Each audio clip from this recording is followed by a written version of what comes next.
Hey everyone, it's Drew here from Talking Tech. Figured I'd jump on the channel here and upload some new content while Ian is still away. As you all know, Ian's not with us right now. He should be back hopefully in a few weeks here.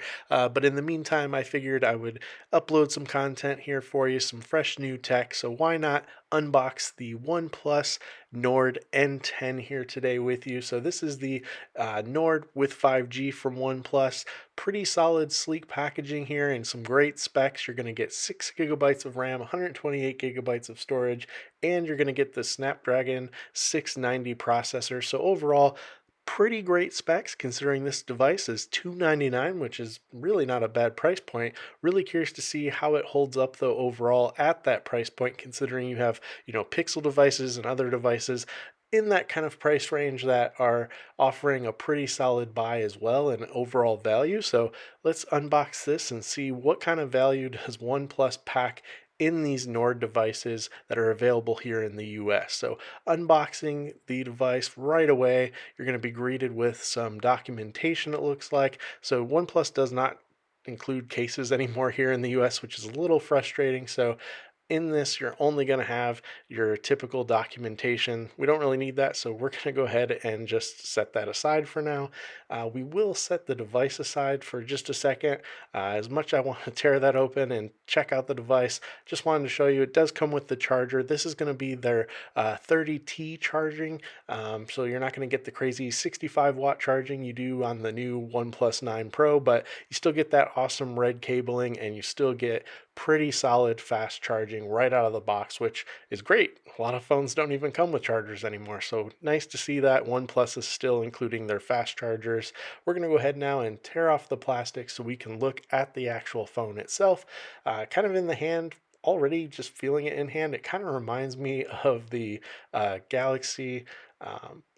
What is going on there? I can't stand those stickers there on the back. It's just a little frustrating when you have to take those off. But again, this device kind of reminds me of some of the Galaxy devices, the A series phones, some of the cheaper Samsung phones for sure. It's nice to see you do have that headphone jack there at the bottom though, so that's a nice touch. One Plus, really like to see that there at the bottom. Overall, looking all around the phone here, it looks pretty solid. It doesn't look, too cheap in the hand. It does feel pretty light, kind of plasticky in the hand, I will say. But, again, $299 really can't beat the specs that you're going to get with this. Not only that, you're getting pretty stock, overall experience. You're getting this ergonomic friendly fingerprint reader there on the back, a pretty solid camera array. We'll have to see how that stacks up, especially the selfie camera. As with OnePlus's marketing around this phone, they were really pushing the selfie photography, so curious to see how that stacks up. We're going to boot it up now though and take a look at the actual software. Again, from a spec standpoint, you're getting pretty solid specs for around $299, after tax shipping. It's going to be a little bit above that, but $299, really solid deal for this phone, I think, from OnePlus, especially on carriers. I believe they're giving these away for free with, new lines, etc. So pretty solid deal if you're looking for, kind of a minimalist phone with a really clean UI. Oxygen OS is really stock and really clean overall. I'm going to go ahead and skip setting up my mobile network for now and just set up my Wi-Fi. Now, while the Wi-Fi is setting up, I did want to note that I did have the original Nord that wasn't offered here in the United States, and I do have to say I really enjoyed that phone, even compared to like the OnePlus 8 series. That was probably one of my favorite phones of last year, but diving into this phone, I'm really excited, and I'm hoping it kind of offers that same experience that I got from the original Nord. At a little bit of a higher cost for sure. That one was just under that, $600 price point. You can see down at the bottom, you do have that chin bezel. You get some pretty slim bezels around the sides and the top, but the chin there at the bottom, yeah, you're getting quite the bezel there. But again, $299, can't really complain too much. I'm kind of just nitpicking at this point, but I just wanted to note that you do have that chin there at the bottom. That's not the screen that's blacked out or anything. That's part of the bottom of the actual device. Overall, though, you get some pretty slim bezels around the sides and the top, as I mentioned. I'm not going to copy anything over. I'm just going to go ahead and skip that and get right into the setup here so we can get into the Nord as soon as possible and check out the software experience. So skipping through the Google setup here, go ahead and skip that. As you can see, it's setting up pretty quickly. No hiccups or stutters setting this up. I'm going to go ahead and skip the OnePlus co-creation. All right, let's set up the fingerprint scanner. Again, it's going to be there on the back, which again, very ergonomically friendly. Definitely like the rear fingerprint scanners on a lot of devices. Right now, I'm just setting up the pin before I get started and set up the fingerprint scanner. Now, OnePlus's in-screen fingerprint readers are pretty solid, so definitely curious to see how this one performs throughout my usage. Setting it up, it is very fast, very fluid, not too many hiccups there as I'm trying to set it up. Overall, it works pretty nice. I'll set up another one just to show you that setup process. Again, it's going to be pretty smooth overall. And again, really, really like the fingerprint scanner on the back of the device. I think that's really the ideal placement for a fingerprint scanner overall.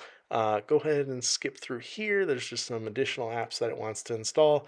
And again, trying to get to the actual device through this setup. So we have the font here, select that. We'll go ahead with the gestures, and through the gestures here, once we set this up, we'll be good to go and the setup will be complete.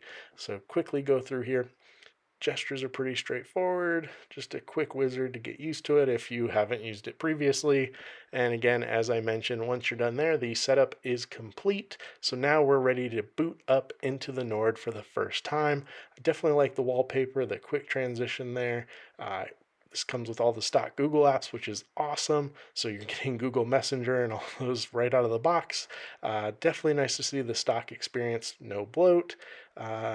Yeah, overall, it looks pretty clean, pretty solid, pretty fast right out of the box. It feels pretty good in the hand as well. The overall build is really nice. I like the overall fluidity of Oxygen OS here, and just in general, this device feels pretty solid for $299. Again, curious to see how those cameras hold up, though. Curious to see how the overall build will hold up long term, and if the updates will continue on these devices. Want to check out that fingerprint scanner long term, again, check out that camera array on the back, and just overall report back to show you how great this phone can or cannot be. Overall, though, I am kind of curious now that I think about it with the cameras to see how it compares to other devices, whether it's iPhone or even the new OnePlus 9 Pro that I recently unboxed for you. Definitely curious to see maybe how those compare. It'll be interesting to see how OnePlus's budget model compares to something like their highest end flagship that cost well over $1,100. So I definitely want to compare. I have it over here actually, the OnePlus 9 Pro to the Nord, just kind of see how those cameras stack up, see what your thoughts are around the cameras and the overall performance between these devices, especially the selfie cameras. In addition to that, just to see how they stack up, since the OnePlus 9 Pro is actually using an older sensor still there on the front. So it'll be interesting to see how they stack up. Thank you for sitting through this unboxing with me. I definitely appreciate it. Hope you guys enjoyed it as well. Look forward to uploading additional content here on Ian's channel while he's gone. Thank you all. Take care and stay safe.